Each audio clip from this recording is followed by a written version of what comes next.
Sorry guys, I was setting up Christmas lights last night. So yesterday was Tuesday. It's day 10, December 8th.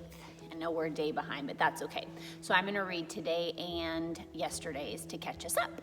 Okay, this chapter is called Enemies. Ishtar tried to search the face of his father for a clue, but darkness kept it secret. Only the light of the special star lit Salamar, which gave him the appearance of a ghost. "What is it, father?" Ishtar asked. "What is the secret?" Salamar sighed. "I'd hoped not to burden you, my son, but circumstances have forced it." "What circumstances? Forced what?" "Ishtar, the millet you almost ate for breakfast on the second day was not spoiled. It was poisoned." "What?" Ishtar shouted. "And the snake in your tent," Salamar continued, "did not crawl there on its own. There was no hole anywhere in the fabric where the snake could have got in." Ishtar's mind was spinning so fast he could not fit no two thoughts together. "You mean," he said, "you mean someone is trying to destroy the caravan?" Salamar shook his head. "No, my son, someone's trying to destroy you." Once when he was young, Ishtar had been running across the palace without looking and ran straight into a stone wall. His father's words now felt the same way. I, Salamar grasped his son's shoulders firmly. "You will be safe, Ishtar. Kazim and Varda and I will protect you. But what?" he said. "But we must take a few further precautions. Varda will keep a careful watch over your millet and water and other food, and she has sharp eyes, sharper than Kazim's. She will watch for any assassin that may approach in the night." Ishtar didn't look too sure, so Salamar added, "Our culture may place women below men in importance, Ishtar, but you will learn as you grow that there is little or nothing a man can do that a woman cannot." "Except this," with a nod, Ishtar asked. "What else?" "I'm assigning these two soldiers to you." Ishtar looked at the men in the horses and thought they looked more dangerous than any assassin. "Mahmoud and Yazdan have been at my side for many years, and I trust them with my life and yours." There was silence for a moment. Then Salamar finally said, "Ishtar, what do you say?" I thank you for your loyal service to my father's house and ask the gods to give you good health and safety from the many bad things that evil and bad and..." Ishtar had no idea how to finish his sentence. Mahmoud laughed and smiled warmly. "You are most welcome, young prince." Instantly, Ishtar's opinion of the men changed. Not only did they seem kind, they had just saved him from an embarrassing social disaster. Salamar leaned in close and lowered his voice. "I did not wish you to carry the burden of this knowledge, Ishtar, but we will soon celebrate the 11th year of your birth, and I think you are old enough to know the truth. And now that you know, you see how terribly important it is to follow all of our rules and to do exactly what Kazim and the others tell you." Ishtar lowered his head. "Yes, father," he said. And that's how Ishtar found himself flanked by Mahmud on his left and Yazdan on his right, and Kazim behind him.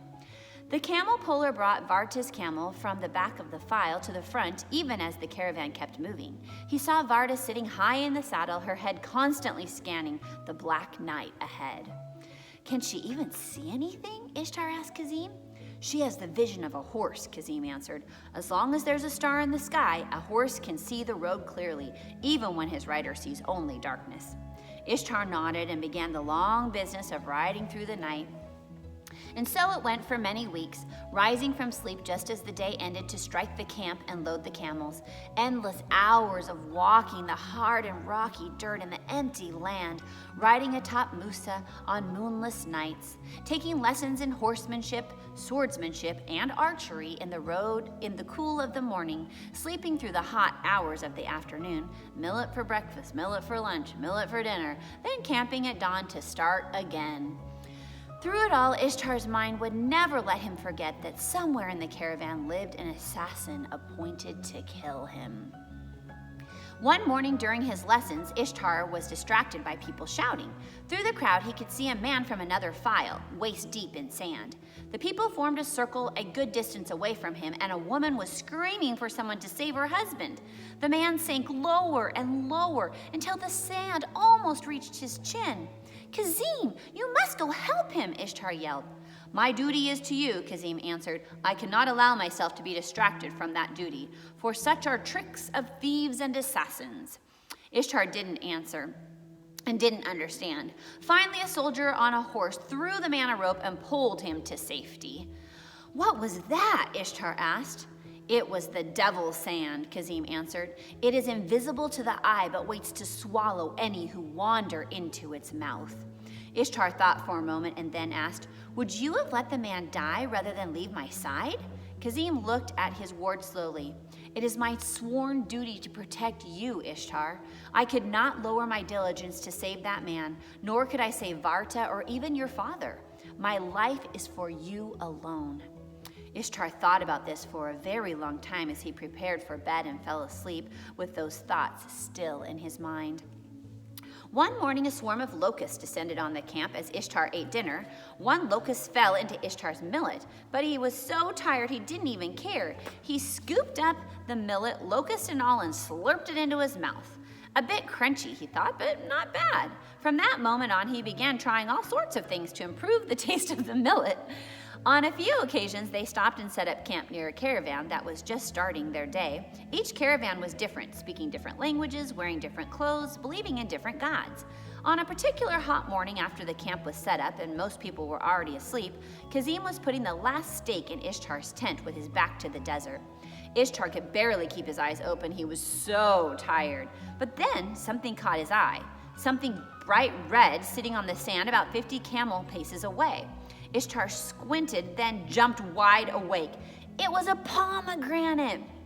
Suddenly, visions of juicy pomegranate sliding across his tongue filled Ishtar's head. He started to run. "Ishtar, stop!" The command from Kazim, but Ishtar was so tired, it was several seconds before his brain understood the order and sent it to his feet. By then, he'd gone 3 more strides and he suddenly felt the ground crumble and his feet grabbed by some strange force. Kazim slid to a stop as he yelled for Mahmud and Yazdan. "Ishtar, do not move. Do not even wiggle your toes." Now Ishtar could feel the ground sucking at his ankles and he looked up terrified. "It is the devil's sand," Kazim yelled. "You will not sink if you do not move." The 2 other bodyguards arrived and threw a rope to Ishtar. "Tie it around your waist," Kazim said. After Ishtar had done this, the bodyguards pulled slightly.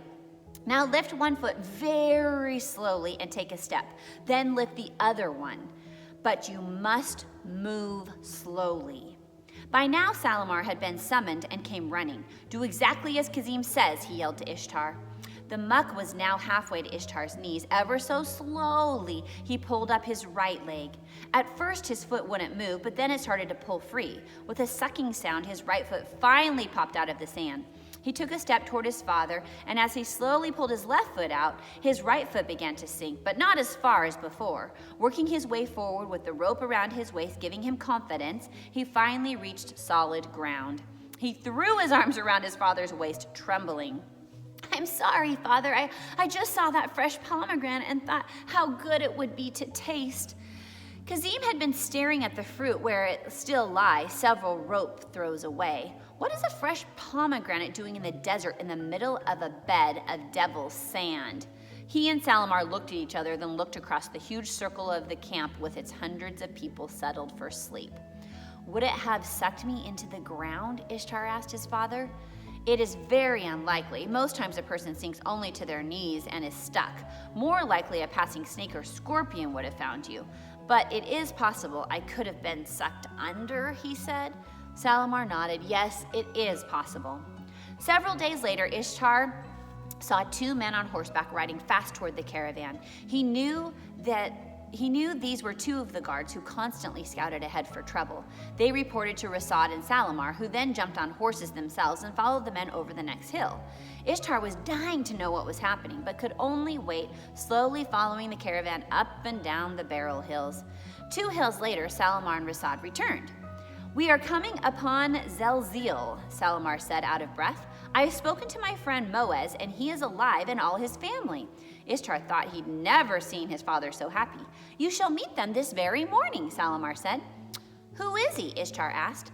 "A friend from the travels of my youth." Ishtar was already thinking about the banquets and the fine meals they'd be eating in Zelzeel. Maybe they'd even get to go in a swimming pool. Although he did wonder about the name. Over the crest of the next hill, Ishtar saw the city of Zelzeel arise from the sand. "That's it?" he shouted to Gazim.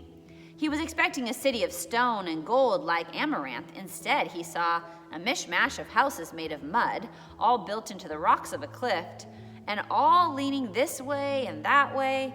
"Why would anyone want to live there?" he said. The caravan circled outside the town, and everyone began their usual chores, but now with excitement in their work. A town, any town, was better than the desert. A short time later, Salamar returned on foot, walking with a man and a boy. Ishtar's guards started to go over to search them, but Salamar waved them away. "He's twice my father's age," Ishtar thought of the man, who wore a long beard, a strange cap on his head, and a torn and dirty tunic. The boy about Ishtar's age was even worse, covered in dust and dirt, wearing a ragged and stained tunic. He was as skinny as a lizard and kept his eyes to the ground. Ishtar stared in disbelief. "Ishtar," Salamar said, "this is my friend Moaz and his son Nami. They are guests in our tent." Ishtar stared at the boy and could think of absolutely nothing kind to say except the standard greeting he'd been taught. "May the shape on 1,000 hilltops grace your father's flock, and may you find peace and joy among the tents of my father." The boy looked up at Ishtar, scrunched up his nose, and said, "How come you talk so funny?" And here's the conclusion. Ishtar has felt what it's like to get sucked in by quicksand. Without someone there to save him, he might well have been consumed by the desert. Fortunately, there is one by his side who will never leave him, not for anything. Gazim has dedicated his life to protecting the young prince, and he will never waver from that duty.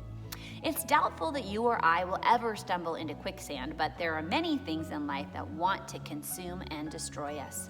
Things that are bad for us, but they look like they're fun, or emotions like hate and jealousy that pretend to make us feel good.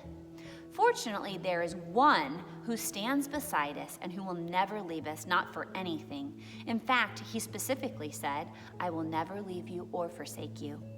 He's there every moment of our lives to help us, protect us, and guide us. Like Ishtar, we might start to get sucked in when we're not thinking, but if we realize our mistake and turn to him, Jesus will always be there.